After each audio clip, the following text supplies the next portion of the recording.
पुराने वक्तों की बात है। बगदाद की किसी बस्ती में एक मूसा नामी शख्स रहता था, जो बहुत गरीब था और उसका दिल भी बहुत हसास था। मूसा एक सीधा सादा और मेहनती आदमी था, मगर किस्मत उसके साथ कभी मेहरबान न हुई। वह दिन भर मजदूरी करता, पसीने में नहाकर थका हारा शाम को घर लौटता, मगर मेहनत के बावजूद उसके घर में गरीबी का डेरा ही रहा। मूसा की बीवी और बच्चे अक्सर फाकों का शिकार रहते। कभी कभी ऐसा भी होता कि उसके पास काम न होता तो वह सारा दिन खाली हाथ घर आता, और अगर किसी दिन बीमारी उसे आन घेरती तो इसका मतलब यह था कि घर के बर्तन खाली रहेंगे और चूल्हा ठंडा। ऐसे दिनों में बीवी का गुस्सा और बढ़ जाता। यह जिंदगी है मूसा, बीवी अक्सर तल्खी से कहती। औरों को देखो किस कदर आसाइश में हैं, और हम, ये जिल्लत भरी जिंदगी सब तुम्हारी वजह से है। तुम मर्द होकर भी हमारे लिए कुछ नहीं कर सकते।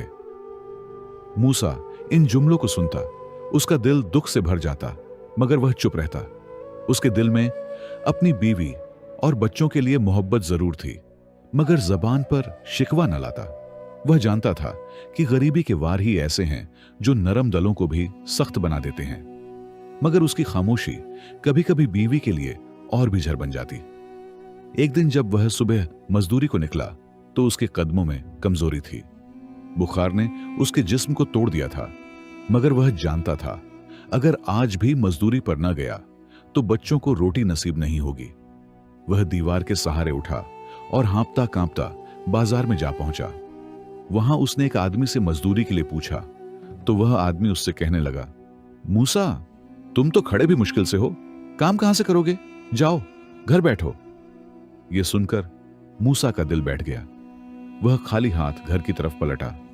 जब झोंपड़ी के दरवाजे से अंदर दाखिल हुआ तो बीवी की निगाहें उस पर पड़ी। वह गुस्से से बोली, क्या लाए हो आज, या फिर हमेशा की तरह खाली हाथ? मूसा ने धीरे से कहा, आज तबीयत खराब है, काम न मिल सका। बीवी ने तल्खी से कहा, हाय नसीबों का मारा, तुम्हारे साथ जिंदगी गुजारना मेरे लिए वबाले जान है। काश मैं भी किसी ऐसे मर्द के घर होती जो अपने बाल बच्चों को भूखा न मारता। ये अल्फाज मूसा के दिल में तीर की तरह उतर गए। वह चुपचाप कोने में जा बैठा। उसकी आंखों में आंसू उतर आए, मगर उसने बीवी को न दिखाए। उसके दिल में यह ख्याल आया कि शायद सच में यह सब उसकी कमाई की कमी की वजह से है, मगर वह क्या करे? वह तो किस्मत के हाथों मजबूर था। मूसा अपनी जिंदगी से तंग आ चुका था। उसने फैसला किया कि वह अपनी जिंदगी खत्म कर लेगा। अगले दिन मूसा जब घर से निकला तो उसके दिल पर गम का एक बोझ ऐसा सजा हुआ था कि सांस तक दुश्वार हो गई थी। मूसा जब नदी के किनारे पहुंचा तो उसके कदम डगमगा रहे थे। दिल में फैसला कर चुका था कि अब इस दुनिया का बोझ मजीद नहीं उठा सकता। पानी के शोर को देखकर उसके दिल में आया कि बस एक छलांग और फिर सब दुख खत्म। वह आगे बढ़ा ही था कि अचानक एक मजबूत हाथ ने उसे रोक लिया। बेटा, ये क्या कर रहे हो? यह आवाज एक दरवेश की थी जो वहां से गुजर रहा था। दरवेश के चेहरे पर नूर, आंखों में नरमी और दाढ़ी में सफेदी झलक रही थी। मूसा ने घबरा कर कहा, मुझे छोड़ दो, मुझे अपनी जिंदगी खत्म करनी है। दरवेश ने सख्ती मगर शफकत के साथ कहा, नहीं बेटा, अपनी जान लेना बहुत बड़ा गुनाह है। आओ मेरे साथ चलो। वह मूसा को अपने साथ नदी के किनारे बनी एक छोटी सी झोंपड़ी में ले गया। झोंपड़ी के अंदर फर्श पर पुरानी चटाई बिछी थी और एक कोने में चिराग जल रहा था। दरवेश ने मूसा को बिठाया और नरमी से पूछा, बेटा, यह तुमने क्या सोच लिया था? अपनी जान क्यों लेना चाहते थे? यह सुनकर मूसा के जब्त के बंधन टूट गए। उसकी आंखों से आंसू बहने लगे। उसने भराई हुई आवाज में कहा, हजरत, मैं बहुत गरीब हूं, दिन भर मजदूरी करता हूं, मगर इतनी कमाई भी नहीं होती कि बीवी बच्चों का पेट भर सकूं। कभी मैं बीमार हो जाता हूं, कभी बीवी, और जिस दिन मजदूरी न मिले उस दिन हमारे घर चूल्हा भी नहीं जलता। बीवी हर वक्त मुझे ताने देती है कि यह सब तुम्हारी वजह से है। मेरा दिल टूट चुका है, मुझे कोई रास्ता नजर नहीं आता, इसलिए मैंने सोचा अपनी जान ले लूं। दरवेश ने सुकून से उसकी बात सुनी, फिर आहिस्तगी से बोला, बेटा मूसा, मैं मानता हूं कि तुम्हारे हालात बहुत सख्त हैं, मगर याद रखो, खुदकुशी हराम है। जो अपनी जान लेता है वह सारी जिंदगी जहन्नम की आग में जलता है। यह दुनिया आजमाइश की जगह है, भागने की जगह नहीं। मूसा खामोश बैठा आंसू पोंछता रहा। दरवेश ने फिर कहा, मेरे ख्याल में तुम पर जो तंगी आई है वह इसलिए है कि तुम सदका नहीं देते। सदका मुसीबतों को टालता है, बरकतें लाता है। तुम्हें चाहिए कि अपनी हालत जितनी भी खराब हो फिर भी सदका दिया करो, चाहे एक लुकमा हो, चाहे एक घूंट पानी हो, मगर अल्लाह की राह में दो। इंशाअल्लाह तुम देखोगे कि तुम्हारी मुश्किलें आसान होना शुरू हो जाएंगी। मूसा हैरानी से बोला, हजरत, मेरे पास तो कुछ भी नहीं, मैं कहां से सदका दूं? दरवेश ने जवाब दिया, बेटा, सदका हमेशा माल का नहीं होता। मोहब्बत भरा कलमा भी सदका है, किसी को पानी पिलाना भी सदका है, किसी भूखे को आधी रोटी देना भी सदका है। तुम बस देने का इरादा करो, अल्लाह तुम्हारे लिए रास्ते खोल देगा। यह सुनकर मूसा का दिल कुछ नरम हुआ। वह चुपचाप बैठा सोचता रहा और दरवेश की नसीहतें उसके दिल में उतरती गईं। वह दरवेश से कहने लगा, हजरत, आज से चाहे कुछ भी हो जाए, मैं अपनी जान लेने का कभी सोचूंगा भी नहीं, और आपने जो सदके की बात कही है मैं उस पर भी अमल करने की पूरी कोशिश करूंगा। दरवेश ने मुस्कुराकर उसके कंधे पर हाथ रखा और कहा, बेटा मूसा, यही अहद तुम्हारे लिए कामयाबी का दरवाजा खोलेगा। याद रखो, अल्लाह नियत देखता है, मिकदार नहीं। अगली सुबह मूसा सीधा बाजार गया। उसके दिल में उम्मीद की एक नई किरण जाग उठी थी। बाजार की गहमागहमी देखकर वह सोच रहा था कि पता नहीं आज रोजगार मिलेगा या नहीं, मगर उसके कदम हिम्मत से भरे हुए थे। कुछ देर इधर उधर पूछने के बाद आखिरकार उसे एक छोटे ताजिर के पास मजदूरी मिल गई। सारा दिन उसने बोरियों को ढोया, पसीने में शराबोर हुआ, मगर दिल खुश था कि शाम को कुछ लेकर घर लौटेगा। दिन ढला तो ताजिर ने उसे चंद सिक्के दिए। मूसा ने उन सिक्कों को हाथ में पकड़ा तो दिल में शुक्र के जज्बात उतर आए। वह सीधा नानबाई की दुकान पर गया और वहां से रोटियां खरीदी। जैसे ही घर जाने के लिए मुड़ा, रास्ते में एक नहीफव नजर बूढ़ी औरत नजर आई। उसके चेहरे पर भूख की शिद्दत साफ दिखाई दे रही थी। कपड़े पुराने और मैले और हाथ कांपते हुए। मूसा का दिल भर आया। वह रुक गया और करीब जाकर बोला, मां जी, आपको खाने की जरूरत है? बूढ़ी औरत ने आंखों में आंसू लिए कहा, बेटा, 3 दिन से पेट भरकर कुछ नहीं खाया। अल्लाह तुझे खुश रखे, कुछ खाने को दे दे। मूसा के जहन में फौरन दरवेश की नसीहत गूंजी, सदका करो, चाहे एक लुकमा ही क्यों ना हो। उसने झिझकते हुए अपनी खरीदी हुई रोटियों में से एक निकाली और उस बूढ़ी औरत के हाथ में दे दी। औरत की आंखों में खुशी की चमक आ गई। वह रोटी को सीने से लगाकर बार बार कहने लगी, बेटा, अल्लाह तुझे वह दे जो मुझे नसीब ना हुआ। अल्लाह तेरे बच्चों को कभी भूखा ना देखे। अल्लाह तेरे दिन फिर दे। ये दुआएं मूसा के दिल को अजीब सा सुकून दे गईं। वह मुतमईन दिल के साथ घर की तरफ बढ़ा। जब झोंपड़ी में दाखिल हुआ तो बीवी ने रोटियों को गिना और फौरन बोली, ये क्या, एक रोटी कम है, कहां गई वह? मूसा ने सच्चाई से जवाब दिया, मैंने वह एक रोटी एक भूखी बूढ़िया को दे दी। यह सुनते ही बीवी का चेहरा गुस्से से लाल हो गया। वह तेज लहजे में बोली, हम खुद भूखे मर रहे हैं और तुम दूसरों को रोटियां बांट रहे हो? अच्छा, तुमने सदका किया है तो फिर ठीक है, अब तुम खुद भी भूखे रहो। ये रोटियां मैं बच्चों को खिलाऊंगी और खुद भी खाऊंगी, मगर तुम्हें नहीं दूंगी। मूसा ने यह सुना मगर खामोश रहा। उसके दिल में किसी किस्म का बोझ ना आया। वह जानता था कि उसने जो किया वह दुरुस्त किया है। उसने रोटी देकर भूखी बूढ़िया के लिए अल्लाह की रजा हासिल की है। उसी इत्मीनान के साथ वह कोने में जा बैठा। रात गुजरने लगी। बच्चे पेट भरकर सो गए, बीवी भी खाना खाकर सो गई, मगर मूसा भूखा होने के बावजूद सुकून से बेदार रहा। उसने वुजू किया, चटाई पर खड़ा हुआ और देर तक नमाज पढ़ी। सजदे में जाकर आंखों से आंसू बहने लगे। उसकी जबान पर यही दुआ थी, ऐ मेरे परवरदिगार, तू जानता है कि मैं कमजोर हूं, मेरी हालत बदल दे, मेरे बच्चों के चेहरों से भूख की प्यास मिटा दे, मेरी गरीबी के अंधेरों को रोशनी में बदल दे। या अल्लाह, मैंने तेरी रजा के लिए सदका दिया है, अब तू अपनी रहमत के दरवाजे मेरे लिए खोल दे। यह कहकर मूसा देर तक सजदे में रहा। उसके दिल को सुकून और जबान को लज्जत महसूस हुई। वह भूखा जरूर था, मगर पहली बार उसे ऐसा लगा जैसे उसकी रूह सैर हो गई हो। कुछ दिन यूं ही गुजर गए।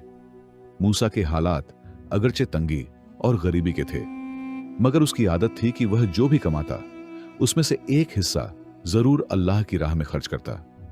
बस्ती वाले अक्सर हैरान रहते कि एक ऐसा शख्स जो खुद कच्चे मकान में रहता है, जिसके बच्चे अक्सर भूखे सो जाते हैं, वह दूसरों की मदद कैसे कर लेता है। एक दिन मूसा सुबह सवेरे बाजार के दरवाजे पर खड़ा था। उस दिन मजदूरी मिलने की उम्मीद कम दिखाई दे रही थी। धूप तेज हो रही थी और वह बार बार अपने कपड़े के दामन से पसीना साफ करता। इसी दौरान एक आदमी करीब आया। वह लिबास और अंदाज से खुशहाल मालूम होता था। उसने मूसा को गौर से देखा और कहा, भाई, क्या तुम मजदूरी करते हो? मुझे आज अपने घर में एक काम के लिए मजदूर चाहिए। मूसा ने झट से कहा, जी हां, मैं हाजिर हूं। वह आदमी उसे अपने साथ ले गया। रास्ते भर मूसा सोच रहा था कि शायद आज उसे मुनासिब मजदूरी मिल जाएगी, जिससे वह अपने घर के लिए आटा और दाल खरीद सकेगा। जब वह उसके मकान पर पहुंचा तो देखा कि वह एक वसीय व अरीज मकान था। सहन में खजूर के दरख्त लगे थे। मूसा ने दिल ही दिल में अल्लाह का शुक्र अदा किया कि आज उसे अच्छे घर में काम करने का मौका मिला है। काम सख्त था। कभी लकड़ियां उठानी पड़ती, कभी पानी के मटके भरकर लाने पड़ते, कभी सहन की सफाई। मूसा ने बिना किसी शिकायत के दिन भर ईमानदारी और मेहनत से काम किया। गुरूप आफताब के करीब जब वह थका हारा पसीने में शराबोर बैठा तो उस आदमी ने उसे बुलाया। वह बोला, देखो मूसा, मैं तुम्हें मजदूरी देना चाहता हूं, मगर आज मेरे पास पैसे नहीं हैं। यह सुनकर मूसा लम्हा भर को चुप हो गया। उसके जहन में एक लम्हे के लिए बीवी और बच्चों का ख्याल आया। सोचा, अगर आज भी खाली हाथ घर गया तो बीवी की आंखों में अश्क और बच्चों की भूख का रोना देखना पड़ेगा। लेकिन फिर उसने अपने दिल को मजबूत किया और कहा, अच्छा, अगर आपके पास पूरी मजदूरी नहीं है तो मुझे एक ही सिक्का दे दीजिए। मैं हर रोज सदका करने की कोशिश करता हूं। आज भी चाहता हूं कि किसी को अल्लाह के नाम पर कुछ दे सकूं। यह सुनकर वह आदमी चौंक गया। दरअसल वह मूसा को आजमाना चाहता था। उसने जानबूझकर झूठ कहा था कि उसके पास पैसे नहीं हैं, ताकि देखे यह गरीब मजदूर क्या रद्द अमल देता है।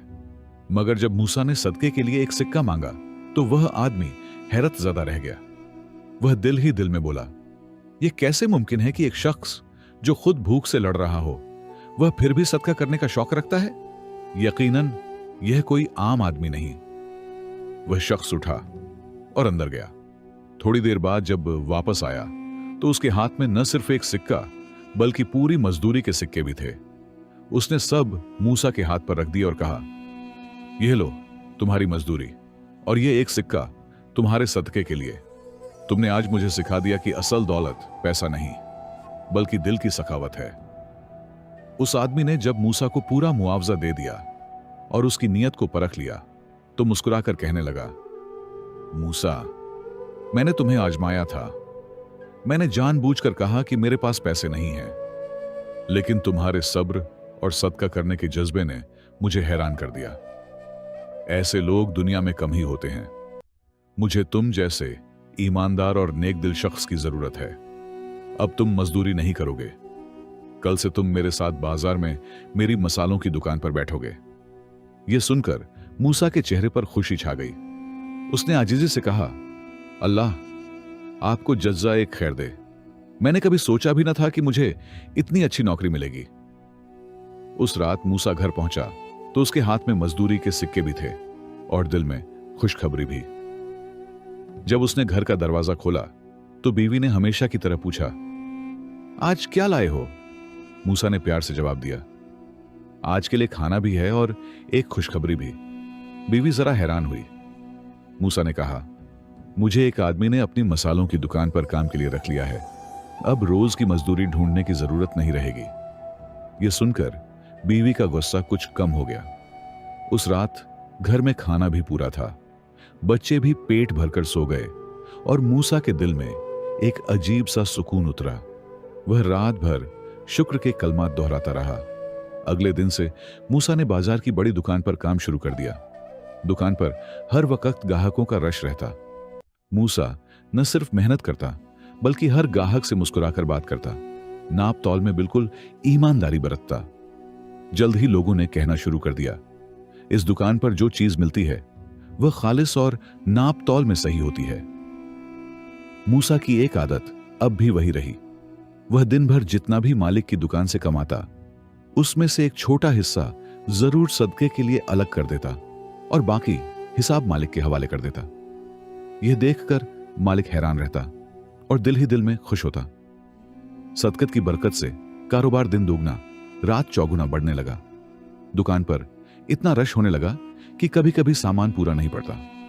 आहिस्ता आहिस्ता यह कारोबार सिर्फ बगदाद तक महदूद न रहा बल्कि दूसरे शहरों तक भी फैल गया। हर काफिला वाले की जबान पर यही था, बगदाद की फलां दुकान के मसाले सबसे आला हैं। चंद सालों में वह आदमी इतना खुशहाल हो गया कि एक दिन मूसा को बुलाया और कहा, मूसा, यह सब तेरे इखलास और तेरे सदके की बरकत है। अगर मैं अकेला होता तो शायद यह कारोबार इतना ना बढ़ता।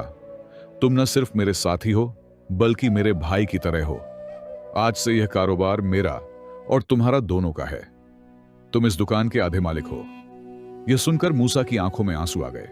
उसने हाथ उठाकर कहा, या अल्लाह, यह सब तेरी अता है।